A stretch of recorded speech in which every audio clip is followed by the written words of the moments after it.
ਜ਼ਰਾ ਇੱਕ ਨਈ ਵੀਡੀਓ ਦੇ ਨਾਲ ਜੋ ਕਿ ਅੱਜ ਸਾਡਾ ਪੰਜਾਬੀ ਦਾ ਲੈਕਚਰ ਹੈ ਤੇ ਅਸੀਂ ਪੰਜਾਬੀ ਵਿੱਚ ਹੀ ਗੱਲ ਕਰਾਂਗੇ। ਵੀਡੀਓ ਸ਼ੁਰੂ ਕਰਨ ਤੋਂ ਪਹਿਲੇ ਮੈਂ ਤੁਹਾਨੂੰ ਕਹਿਣਾ ਸੀ ਜੇ ਤੁਸੀਂ ਸਾਡੇ ਚੈਨਲ ਤੇ ਨਏ ਹੋ ਤਾਂ ਸਾਡੇ ਚੈਨਲ ਨੂੰ ਸਬਸਕ੍ਰਾਈਬ ਕਰਨਾ ਨਾ ਭੁੱਲਿਓ।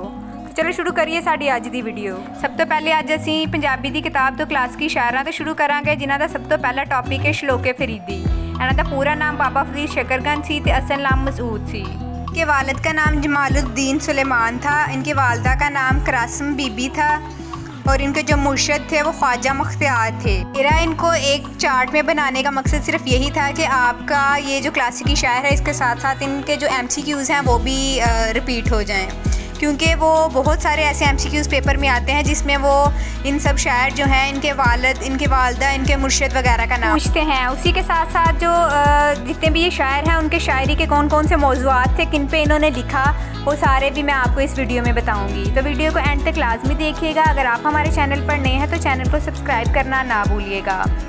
तो चलिए अपनी इस वीडियो को कंटिन्यू करते हैं। सबसे पहले हम शलोके फरीदी जो हैं उनको देखते हैं कि इन्होंने इनके जो शायरी के मौज़ूआत थे वो क्या थे। इनका जो सबसे पहला मौजू था वो था तसव्वुफ़, उसके बाद था वहदतुल वजूद, उसके बाद था थर्ड वन था इश्क़ हकीकी, मुर्शद दा ज़िक्र, दुनिया दे बेसबाती, आखरत दी फ़िक्र, गुरूर व तकब्बर, रब दी याद, कनायत दा दरस, नमाज दी अहमियत, ज़ात दी नफ़ी, बर्दाश्त हुसन सलूक, उस तो बाद नेक अमलों दी नेक जज़ा।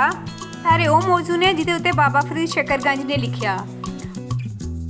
पंजाबी दी किताब विच जिहड़ा दूसरा बाब है वो काफियां शाह हुसैन दियां। इन्हां दा पूरा नाम शाह हुसैन सी, असल नाम हुसैन। इन्हां दे वालिद दा नाम शेख उस्मान, नाम कुलजेस राय।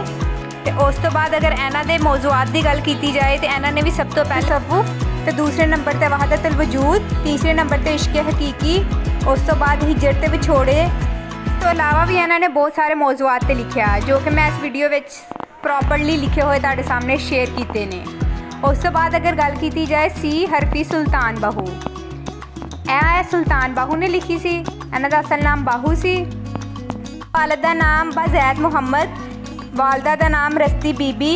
तो उस तो बाद अगर गल की जाए इन्हां दे शायरी दे मौजूआत केरे सन तो उन्होंने सब तो पहले सुल्तान बाहू ते तसव्वुर इश्क, उस तो बाद मुर्शद ते सुल्तान बाहू, वहदतुल वजूद, रब दी तलाश, कलमा दी अहमियत, फ़िक्र ते इलम दी अहमियत, ज़ाहिर ते बातन, इंसानी दिल दी वसत, तवक्कल दा दर्स, आखरत दी फ़िक्र, बेबाक लहजा, आफाकी सच्चाइयाँ। यह सारे टॉपिक ते लिखिया सी।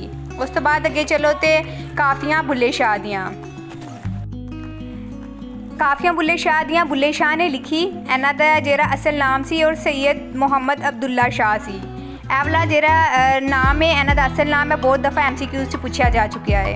उस तो बाद इन्हां दे वालिद दा नाम भी पूछा जा चुका है पेपर च। इन्हां दा नाम है हज़रत सैयद सच्ची शाह मुहम्मद दरवेश। उस तो बाद अगर इन्हां दे शायरी दे मौजूआत की गल की जाए फनाफिल ज़ात, फनाफिल मुर्शद, फनाफिल अल्लाह, वहदतुल वजूद, शरीयत ते तरकियत, अपनी ज़ात दी नफ़ी, आखरत दी फ़िक्र, बुल्ले शाह। उस तो बाद सियासी सूरत हाल, मिसरी असरी सूरत हाल, ये सारे इन्हां दे टॉपिक सन। सारे शायरी दे मौजूआत पढ़ के तुहानूं सुनावांगी तो वीडियो बहुत ज़्यादा लंबी हो जाएगी। इस वजह तो मैं तुहाडे नाल ਇਹਦਾ प्रॉपर एक ਜਿਹੜਾ ना टेबल शेयर किया है ताकि तुसीं ਇਹਦਾ स्क्रीनशॉट लैके अपने नोट्स ਇਹਦੇ बना सको।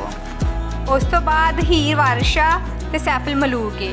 हीर वारिस शाह की गल की जाए तो इन्हां दा पूरा नाम ਜਿਹੜਾ ਸੀ ਉਹ वारिस शाह सी। ਤੇ ਉਸ ਤੋਂ ਬਾਅਦ ਜਿਹੜੇ ਇਹਨਾਂ ਦੇ ਵਾਲਿਦ ਦਾ ਨਾਮ ਹੀ ਉਹੀ ਸੈयद गुल शेर शाह ਤੇ ਇਹਨਾਂ ਦੀ ਵਾਲਦਾ ਦਾ ਨਾਮ ਸੀ सैयद गुल ਮੁਹੰਮਦ।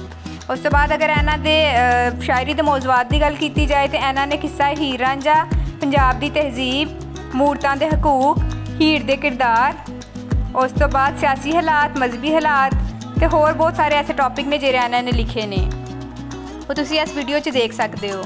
उस तो बाद सैफुल मलूक की गल की जाए तो सैफुल मलूक जिहड़ी सी वो लिखी सी मियाँ मुहम्मद बख्श ने। इन्हां दे जिहड़े वालिद सन उन्हां दा नाम सी मियाँ शमसुद्दीन। उस तो बाद अगर इन्हां दे मौजूआत की गल की जाए तो इन्हां ने सब तो पहले सैफुल मलूक लिखी। उस तो बाद सैफुल मलूक की तखलीक दा मुहर्रिक, उस तो बाद सैफुल मलूक की अज़म। उस तो बाद इस वीडियो च ना थोड़ा क्लीयर नज़र नहीं आ रहा, इस वजह तो पढ़ने लिए ना थोड़ी जी मुश्किल हो रही है। नाकामी तो कामयाबी का दर्स, तो उस तो बाद मंजिल मिलन की खुशी। ये सारे टॉपिक ने जिन्हां उत्ते ਜਿਹੜੇ मियाँ मुहम्मद बख्श ने ना उन्होंने लिखिया सी। ਇਹਦੀ ਪ੍ਰੋਪਰ ਮੈਂ ਇੱਕ ਪਿਕਚਰ ਜਿਹੜੀ ਹੈ ਨਾ ਉਹ ਤੁਹਾਡੇ ਨਾਲ ਸ਼ੇਅਰ ਕਰ ਦਾਂਗੀ, ਜਿਹਨੂੰ ਤੁਸੀਂ ਆਪਣੇ ਕੋਲ ਸੇਵ ਕਰ ਸਕਦੇ ਹੋ ਜੀ। ਤੇ ਇਹ ਤਾਂ ਸੀ ਸਾਡੀ ਅੱਜ ਦੀ ਵੀਡੀਓ ਜਿਹੜੀ ਸਾਨੂੰ ਪੰਜਾਬੀ 'ਚ ਬਣਾਉਣੀ ਪਈ। ਸਾਨੂੰ ਕਮੈਂਟ ਕਰਕੇ ਲਾਜ਼ਮੀ ਦੱਸਿਓ ਤੁਹਾਨੂੰ ਇਹ ਵੀਡੀਓ ਕੈਸੀ ਲੱਗੀ। ਸਾਡੇ ਚੈਨਲ ਨੂੰ ਸਬਸਕ੍ਰਾਈਬ ਕਰਦੇ ਜਾਇਓ ਤੇ ਨੋਟੀਫਿਕੇਸ਼ਨ ਦਾ ਬਟਨ ਵੀ ਔਨ ਕਰ ਦਿਓ ਤਾਂ ਕਿ ਹਰ ਆਉਣ ਵਾਲੀ ਨਵੀਂ ਵੀਡੀਓ ਤੁਹਾਡੇ ਤੱਕ ਪਹੁੰਚ ਸਕੇ।